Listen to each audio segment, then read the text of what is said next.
Okay, student. Now today we will discuss about a function.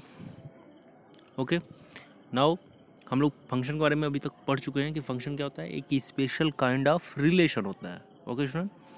Now function में एक और चीज़ आती है. जैसे मान लीजिए कि इफ़ मान लीजिए एफ इज ए फंक्शन है फ्रॉम ए, कोई सेट ए है टू आपका बी. बी एक सेट है जो आपका एक फंक्शन है. ठीक है. एफ आपका एक फंक्शन है from A to B. Simple सी बात है, फंक्शन क्या होता है, एक रिलेशन होता है. ठीक है स्टूडेंट. तो फंक्शन के जो एलिमेंट होंगे वो क्या होंगे, order pair A comma B type में होंगे. ठीक है. सपोज कीजिए कि ये सेट ए में कोई एलिमेंट ए है और इसका जो है रिलेशन है सेट बी के एलिमेंट बी से. दैट मीन्स हुआ क्या एक तरह से कि ए जो है एक तरह से आपका, ये आपका क्या है, इसकी एफ इमेज फंक्शन है आपका ही, चूँकि ए टू बी आपका क्या है, सेट ए टू बी क्या है आपका, capital A to capital B function है. ये जो रिलेशन है आपका फंक्शन है. दैट मीन्स ये हुआ कि जो स्मॉल ए है इसकी F image that means F A that is equal to क्या है आपका, स्मॉल बी के इक्वल है. Okay student. तो देखिए इसकी स्टूडेंट क्या बोलते हैं कि इसको रिप्रेजेंट कैसे करते हैं, इसी को यहाँ पे बताया गया है कि if F is a function from A to B and order pair आपका क्या हो जाएगा, ए कामा बी बिलोंग करता है एफ में, देन आपका student F is equal to क्या हो जाएगा, एफ बी के इक्वल हो जाएगा. दैट मीन्स ये कि ए की एफ इमेज क्या हो जाएगी, ए की एफ इमेज हो जाएगी बी. इसे देखिए हम लोग दो तरीके से पढ़ सकते हैं. वेयर आपका जो कैपिटल जो स्मॉल बी है उसे हम कह सकते हैं is called the image of F under image of A under F, यानी कि ए की एफ इमेज. ठीक है स्टूडेंट. और वे and A is called the pre image. जैसे देखिए अगर आपको कहा जाए and A is called the pre image of B. जैसे मान लीजिए ये सेट आपका ए है एंड ये सेट आपका बी है. ये आपका रिलेशन क्या बोलते हैं कि एफ इमेज क्या है आपका, एफ एक तरह से कहा जाए तो ये आपका ए का एफ इमेज क्या है, बी है. ए की एफ इमेज बी से मतलब ये हुआ कि F A is equal to क्या है आपका, बी है. एंड बी की अगर कहा जाए प्री इमेज क्या है, ठीक है, तो बी की प्री इमेज एक तरह से क्या हो जाएगा, दैट इज इक्वल टू हो जाएगा ए. ठीक है स्टूडेंट. तो जस्ट यही होता है आपका कि image and pre image of a function. ठीक है. जो फर्स्ट एलिमेंट होता है उसकी इमेज जो होती है वो सेकेंड, एक तरह से ऑर्डर पेयर में अगर आप देखें तो जो फर्स्ट एलिमेंट ए होता है उसकी इमेज क्या होती है, सेकेंड एलिमेंट होती है. और सेकेंड एलिमेंट का जो प्री इमेज होता है क्या होता है, फर्स्ट एलिमेंट होता है. Okay student. इसको हम लोग एक एग्जांपल के माध्यम से समझेंगे. जैसे यहाँ पे देखिए सेट दो सेट हमने लिए हैं, ए और बी ले लिए हैं. ठीक है. यहाँ पे कुछ एलिमेंट हैं सेट ए में, ए बी सी लिए हैं. और ए की देखिए एफ इमेज क्या है, एफ ए हो जाएगी. बी की एफ इमेज क्या हो जाएगी, एफ बी. एंड सी की एफ इमेज एफ सी हो जाएगी. जहाँ पे देखिए यहाँ पे here F A is called the image of A under F. Similarly आप कह सकते हैं कि F B is called the image of F under, एक तरह से इमेज ऑफ बी. ठीक है स्टूडेंट, अंडर एफ. सिमिलरली आपका सी इज एक तरह से क्या हो जाएगा, सी इज कॉल्ड एक तरह से क्या हो जाएगा स्टूडेंट, सिमिलरली आपका F C is called the image of C under F. अगर आप बात की जाए स्टूडेंट फिर से, अगर कन्वर्स अगर इसका देखा जाए, converse that since pre image, तो कह सकते हैं हम लोग कि A is called the pre image of F A, B is called the pre image of F B and C is called the pre image of F C. Okay student. यानी कि F C की pre image क्या होगी, सी. F A की pre image क्या होगी, ए. Okay. तो ये अगर आप ध्यान दें तो यहाँ से एक बात सामने निकल के आती है कि अगर हम ए टू बी जाते हैं, ठीक है, तो जो ए की इमेज है वो एफ ए है. एंड अगर हम बी टू ए आते हैं तो बी की एफ ए की जो प्री इमेज है दैट इज है आपका ए. ठीक है स्टूडेंट. तो ये बात आप ज़रा ध्यान दीजिएगा. ठीक है. इमेज है प्री इमेज. अब जरा आइए जरा स्टूडेंट, सेम ऐसे ही मान लीजिए कि एक और हमने एग्जांपल लिया है कि एक सेट लिया है ए 1 2 जिसमें एलिमेंट है एंड एक सेट लिया है बी जिसमें 6 7 आपका एक एलिमेंट है. ये देख सकते हैं आप. तो ए की इमेज यहाँ पे क्या है, 6 है. यानी सॉरी 1 की इमेज यहाँ पे क्या है, 6 है. एंड 2 की इमेज यहाँ पे क्या है, 7 है. ऐसे आप कह सकते हैं. ये देखिए हम लिखा है हमने here 6 is the image of 1 under f and here 7 is the image of 2 under f.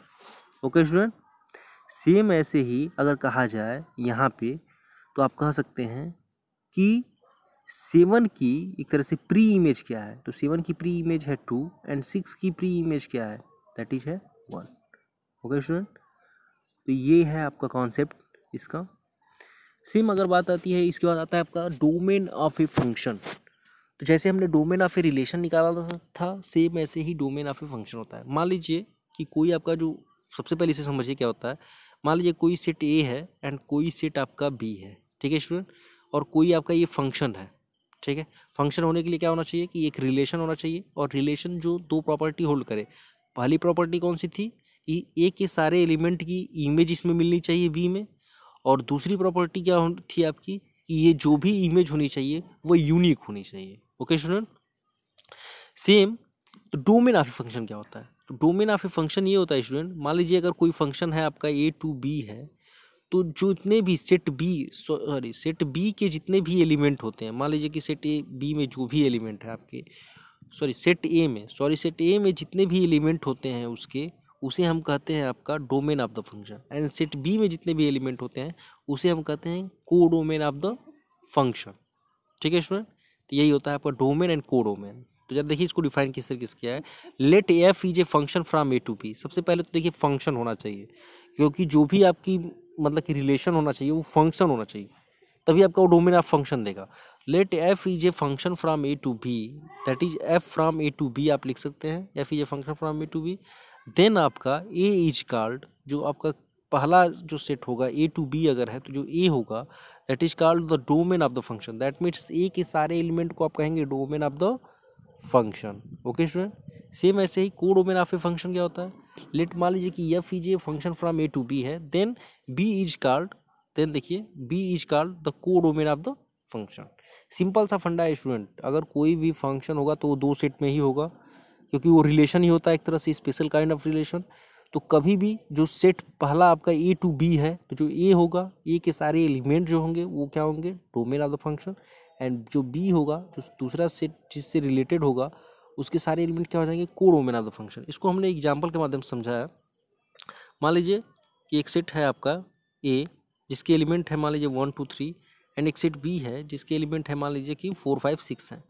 तो अगर ये फंक्शन है, ए टू बी क्या है आपका फंक्शन है.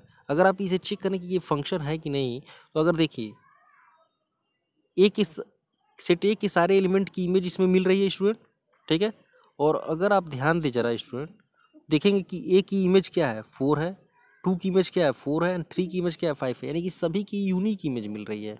ठीक है, ऐसा नहीं है कि 1 की इमेज आपका 1 की इमेज 4 भी मिले और 1 की इमेज 5 भी मिले, ऐसा कुछ नहीं मिल रहा है. यानी कि सभी की यूनिक इमेज मिल रही है, यानी कि ये क्या एक फंक्शन है. तो अगर ये फंक्शन है स्टूडेंट, तो इसका डोमेन क्या हो जाएगा, तो डोमेन अगर कहेंगे तो सेट ए के सारे एलिमेंट हो जाएंगे, यानी कि domain of the function that is equal to A, that is equal to 1 2 3. And अगर बात की जाए को डोमेन की, तो को डोमेन क्या हो जाएगा स्टूडेंट, सेट बी हो जाएगा. यानी कि सेट बी, यानी कि जितना भी हो जाएगा आपका सेट बी के कितने क्या एलिमेंट है 4 5 6, यानी ये हो जाएगा आपका 4 5 6. ओके स्टूडेंट, तो इस तरीके से डोमेन एंड को डोमेन आप निकाल सकते हैं किसी भी फंक्शन का. ये बहुत ही सिंपल है, मुझे लग रहा है कि आप लोग समझ गए होंगे. रेंज ऑफ ए फंक्शन आता है, ठीक है स्टूडेंट. तो यहाँ पे ज़रा ध्यान समझिएगा.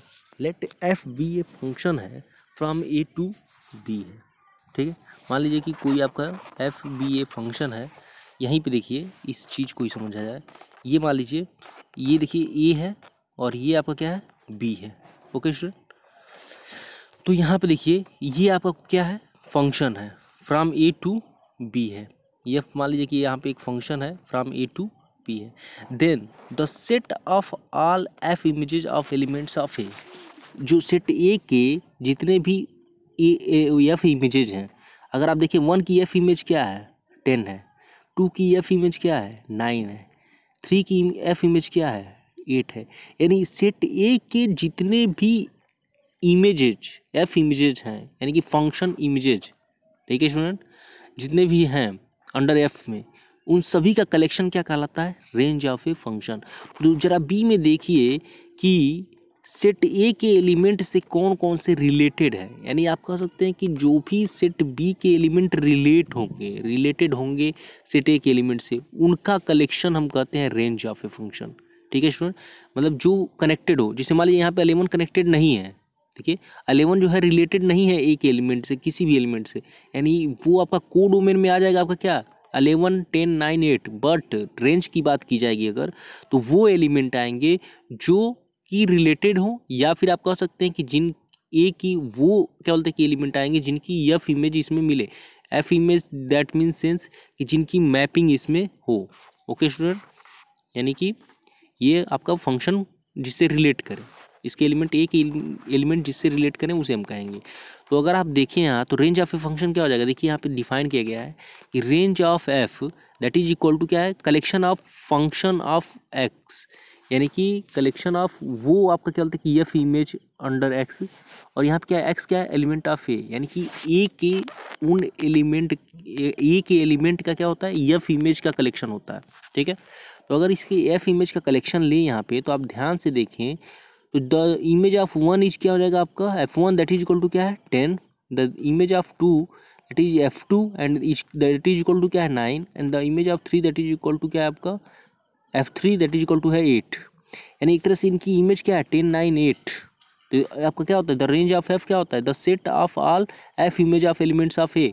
तो ए के सभी एलिमेंट के एफ इमेज आप जान रहे हैं कि 10, 9, 8 है।